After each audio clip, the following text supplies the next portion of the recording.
ग्रामीण पृष्ठभूमि के हैं, जो गांव से आए हैं, उनको भी स्वदेशी आंदोलन चलाना है। उनको स्वदेशी आंदोलन क्या चलाना है?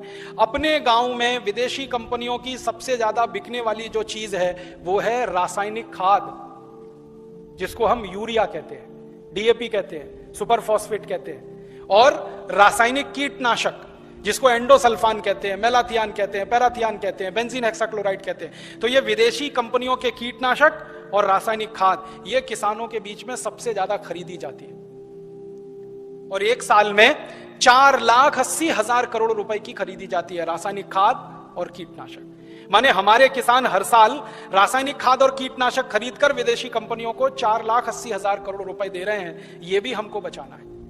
तो क्या करना है? किसानों को जो समझाना है जाकर गांव गांव में कि भैया ये रासायनिक खाद विदेशी है, ये मत डालो। तो किसान पूछेगा क्या डालें? तो उससे कहो गोबर की खाद डालो, ये रासायनिक खाद मत डालो। तो किसान पूछेगा जी गोबर की खाद में फायदा कम है, रासायनिक खाद में फायदा ज्यादा है। तो उसको बड़े प्रेम से समझाना है कि गोबर की खाद में ही फायदा ज्यादा है, रासायनिक खाद में फायदा तो बहुत कम है, क्योंकि रासायनिक खाद बहुत महंगी मिलती है। पहले एक कट्टा रासायनिक खाद मिलती थी 70 रुपए में, अब एक कट्टा रासायनिक खाद मिलती है 350 रुपए में, 300 रुपए में, 350 रुपए में, और कभी कभी ब्लैक हो जाए तो 500 रुपए में यूरिया। और हर साल कीमत बढ़ती जाती है। क्यों?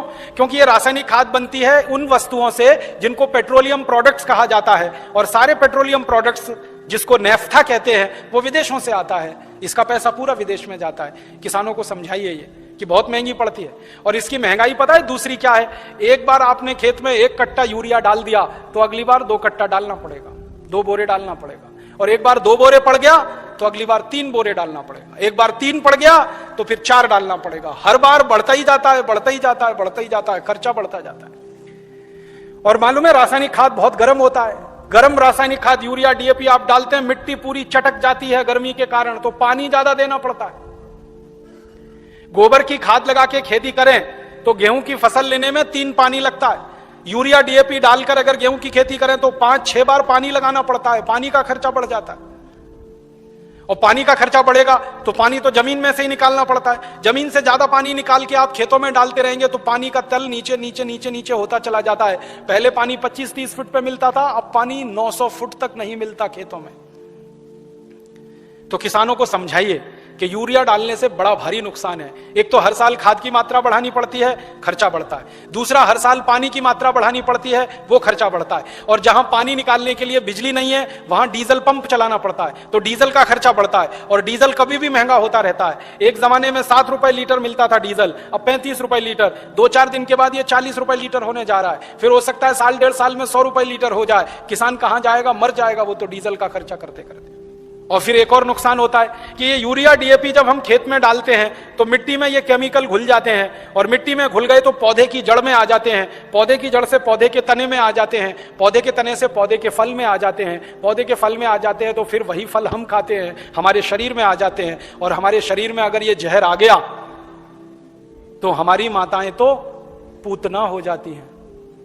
आपने पूतना की कहानी सुनी? कृष्ण भगवान को जहर पिलाने के लिए आई थी। आज हमारी माताओं के दूध में जहर आ चुका है। अपने अपने बच्चों के लिए वो पूतना की स्थिति में है। आज हमारे देश की कई संस्थाओं ने माताओं के दूध का परीक्षण करवाया है, तो माताओं के दूध में वो सारे केमिकल हैं जो यूरिया में हैं।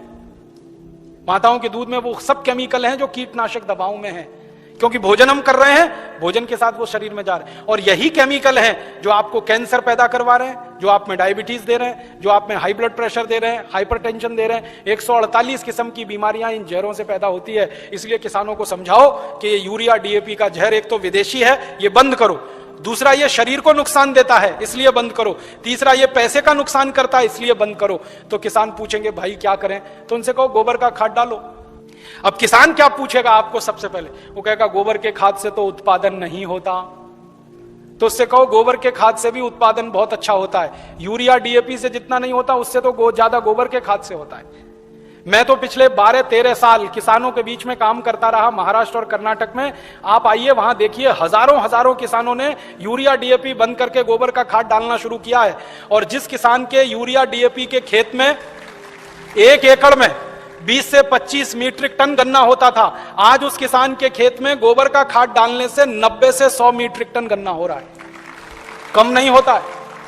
जिन किसानों के खेत में यूरिया डीएपी डालने से 1 एकड़ में 12 कुंटल गेहूं होता था, आज उनके खेत में गोबर का खाद डालने से 20 से 22 कुंटल गेहूं हो रहा है। जिन किसानों के खेत में यूरिया डीएपी डालने से 1 एकड़ में 2.5 कुंटल कपास होती थी, आज उन किसानों के खेत में गोबर का खाद डालने से 7 कुंटल एकड़ का कपास हो रही है। ऐसे एक नहीं, हजारों किसान हैं महाराष्ट्र में, कर्नाटक में, थोड़ा अगर चलेंगे तो छत्तीसगढ़ में बहुत किसान है। 12 साल मैंने बहुत काम किया किसानों के बीच, जा जाके उनको ये सब सिखाया। गोबर की खाद से उत्पादन ज्यादा मिलता है यूरिया डीएपी की तुलना। क्यों मिलता है वो जानना चाहिए। बहुत बहुत बढ़िया बात है, जो आप जान लो तो आप किसानों को समझा सकते। गोबर की खाद जब हम खेत में डालते हैं तो होता क्या है, गोबर जो है ना कई तरह के जीव जंतुओं का भोजन है। यूरिया जो है वो भोजन नहीं, जहर है। आपके खेत में एक जीव होता है जिसको केंचुआ कहते हैं। केंचुआ को किसी दिन पकड़ना और हाथ पे रखना और उसके ऊपर यूरिया डाल देना। 2-4 दाने ही यूरिया डालोगे, वो तड़पना शुरू हो जाएगा और 1 मिनट में मर जाएगा। हम जब खेत में टनों टन यूरिया डालते हैं ना, करोड़ों केंचुए मार डाले हमने यूरिया डाल डाल के। और केंचुए क्या करते हैं, केंचुए मिट्टी को नरम बनाते हैं, पोला बनाते हैं और उपजाऊ बनाते हैं। केंचुए का काम क्या है, ऊपर से नीचे जाना, नीचे से ऊपर जाना। पूरे दिन में वो 3 चक्कर नीचे ऊपर के लगाता है। नीचे जाएगा फिर ऊपर आएगा, फिर नीचे जाएगा फिर ऊपर आएगा। अब केंचुआ जिंदा है तो नीचे जाएगा फिर ऊपर आएगा। केंचुआ जब नीचे जाता है तो एक रास्ता बनाते हुए जाता है, ऊपर आता है तो दूसरा रास्ता बनाते हुए आता है। तो परिणाम क्या होता है कि ये छोटे छोटे छिद्र जब मिट्टी में वो केंचुए तैयार कर देता है तो बारिश का पानी इन्हीं छिद्रों में से नीचे एक एक बूंद नीचे रिसते हुए तल में जमा होता है। माने वाटर रिचार्जिंग का दुनिया में सबसे जबरदस्त काम कोई करता है तो केंचुआ करता है, और यूरिया के कारण ये मर जाता है। इसलिए यूरिया डालना माने किसान के लिए आत्महत्या करने के बराबर है। जिस किसान के खेत में यूरिया डलेगा केंचुआ मर जाएगा। केंचुआ मरा तो मिट्टी में ऊपर नीचे कोई जाएगा नहीं, तो मिट्टी कठोर होती जाएगी, कड़क होती जाएगी। मिट्टी और रोटी के बारे में एक सत्य है कि इसको फेरते रहो नहीं तो खत्म हो जाती है। रोटी को फेरना बंद करो जल जाती है, मिट्टी को फेरना बंद करो पत्थर जैसी हो जाती है। मिट्टी को फेरने का मतलब समझते हैं, ऊपर की मिट्टी नीचे, नीचे की मिट्टी ऊपर, ऊपर की नीचे, नीचे की ऊपर। ये केंचुआ ही करता है और कोई नहीं कर सकता। केंचुआ तो किसान का सबसे बड़ा दोस्त है। मैंने इसका हिसाब निकाला था, एक केंचुआ साल भर अगर जिंदा रहे तो 36 मीट्रिक टन मिट्टी को उठक पटक कर देता है, ऊपर से नीचे, नीचे से ऊपर, एक केंचुआ साल भर में। और उतनी ही मिट्टी को ट्रैक्टर से उलट पलट करना पड़े तो कम से कम 100 लीटर डीजल खर्च होता है, और 100 लीटर डीजल 3600 रुपए का आता है। माने एक केंचुआ हर आदमी का 3600 रुपए बचा रहा है। ऐसे करोड़ों केंचुए हैं, पता सोचो कितने हजार करोड़ रुपए बच रहे हैं इस देश में। इसलिए गोबर का खाद डालने से फायदा क्या होता है, रासायनिक खाद डालो केंचुआ मर जाता है, गोबर का खाद डालो केंचुआ जिंदा हो जाता है। क्योंकि गोबर केंचुए का भोजन है। केंचुए को भोजन मिले तो वो अपनी जनसंख्या बढ़ाता है, और इतनी तेज बढ़ाता है कि कोई नहीं बढ़ा सकता। भारत सरकार कहती है हम दो हमारे दो, केंचुआ नहीं मानता उस बात को। एक एक केंचुआ 50-50 हजार बच्चे पैदा करके मरता है। 50-50 हजार। एक जाति का केंचुआ तो मैंने देखा 1 लाख पैदा करता है बच्चे, तब मरता है। तो वो एक जिंदा है, उसने 1 लाख पैदा कर दिया, अब वो 1-1 लाख 1-1 लाख पैदा करेंगे। करोड़ों केंचुए हो जाएंगे अगर गोबर डालना शुरू किया। और केंचुए ज्यादा होंगे तो मिट्टी फिर उलट पलट होने लगेगी, मिट्टी में छिद्र बनने लगेंगे, तो बारिश का जितना भी पानी गिरेगा सब मिट्टी में आ जाएगा। और पानी मिट्टी में गया तो नदियों में बेकार नहीं बहेगा, तो बाढ़ नहीं आएगी, तो समुद्र में फालतू पानी नहीं जाएगा। इस देश का करोड़ों करोड़ों रुपए का फायदा हो जाएगा।